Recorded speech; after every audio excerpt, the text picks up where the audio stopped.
In 1984, the quiet town of Ada, Oklahoma, was shattered by the brutal murder of Denise Haraway, a young mother working the late shift at a local convenience store.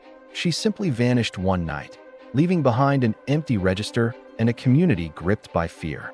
The police were under immense pressure to find her killer. Their investigation soon zeroed in on two local men, Tommy Ward and Carl Fontenot. What followed was a series of intense interrogations, culminating in confessions that seemed to close the case. Both men described a dreamlike scenario of abducting, raping, and killing Denise, then burning her body. The problem? Their stories were riddled with inconsistencies, and every detail they gave about the crime scene turned out to be wrong.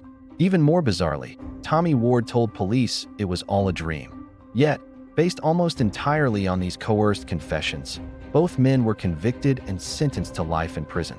The town breathed a sigh of relief, believing justice had been served.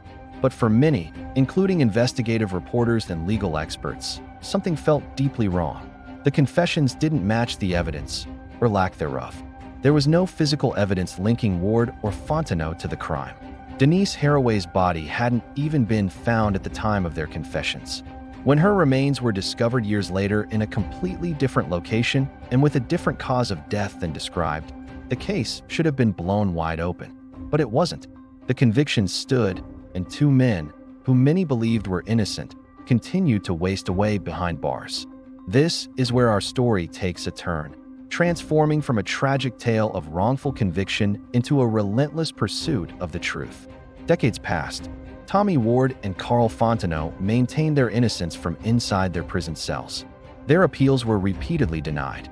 But on the outside, a small group of dedicated individuals, including journalists and advocates, refused to let the case die. They painstakingly re-examined every piece of evidence, every witness statement, every flaw in the original investigation. They saw what the courts had ignored. The confessions were the product of psychological manipulation during grueling, hours-long interrogations of two men with limited intellectual capacity. They were fed details by the police, creating a false narrative that they eventually repeated back as their own. Enter the new wave of DNA technology. In the 2010s, crime scene evidence that had been preserved for decades was finally retested. A single hair found on Denise Haraway's body, which had been inconclusive at the time, was now a crucial piece of the puzzle. The DNA from this hair did not match Tommy Ward or Carl Fontenot. Instead, it pointed to another man, a man who had been a suspect early on but was quickly dismissed by the original investigators. His name was Glenn Gore. Gore was already serving a long prison sentence for a string of other violent crimes. The pieces were finally starting to fall into place. Investigators working on the reopened case began to connect the dots. Glenn Gore had been seen harassing Denise Haraway at her workplace shortly before she disappeared. Witnesses from the time came forward with new information, recalling conversations where Gore had bragged about the murder, providing details only the killer could have known. He had even led a friend to the exact location where Denise's body was later found. It was a stunning revelation. The real killer had been hiding in plain sight, and even behind bars for other crimes, while two innocent men paid for his horrific act. The legal battle that ensued was monumental. Despite the overwhelming new evidence pointing to Glenn Gore and exonerating Ward and Fontenot, the state fought tooth and nail to uphold the original convictions. They clung to the old, discredited confessions, arguing that the new DNA evidence wasn't enough to overturn the jury's verdict from decades ago. It became a fight not just for two men's freedom, but a fight against a justice system unwilling to admit its own catastrophic failure. The case bounced through the courts, a slow, agonizing process for the two men who had already lost over 30 years of their lives. Finally, after more than 3 decades of wrongful imprisonment, the tide began to turn for good.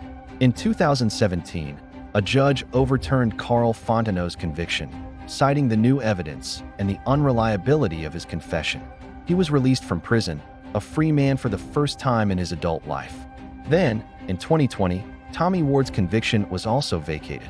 The judge in his case was scathing in his assessment, calling the state's case a house of cards built on a foundation of lies and manipulation. The dream was finally over. The truth, after decades of being buried, had finally come to light. Glenn Gore, The man whose DNA was found at the scene was eventually convicted for the murder of Denise Haraway and will spend the rest of his life in prison. The story of Tommy Ward and Carl Fontenot is a chilling reminder of how easily justice can be derailed. It's a story about the power of coerced confessions, the danger of tunnel vision in investigations, and the incredible resilience of the human spirit. It took the tireless work of journalists, lawyers, and advocates, along with the advancement of science, to right a terrible wrong. While Ward and Fontenot can never get back the years they lost, their freedom stands as a testament to the idea that the truth, no matter how long it takes, can ultimately prevail. It forces us to ask critical questions about our justice system and the safeguards in place to protect the innocent. This case from a small town in Oklahoma serves as a powerful, cautionary tale for the entire world. Thank you so much for watching. The pursuit of truth is often a long and difficult road, and stories like this remind us why it's so important to keep asking questions. If you found this story compelling, please hit that like button and subscribe to our channel for more deep dives into cases that demand a closer look. We'll see you in the next video.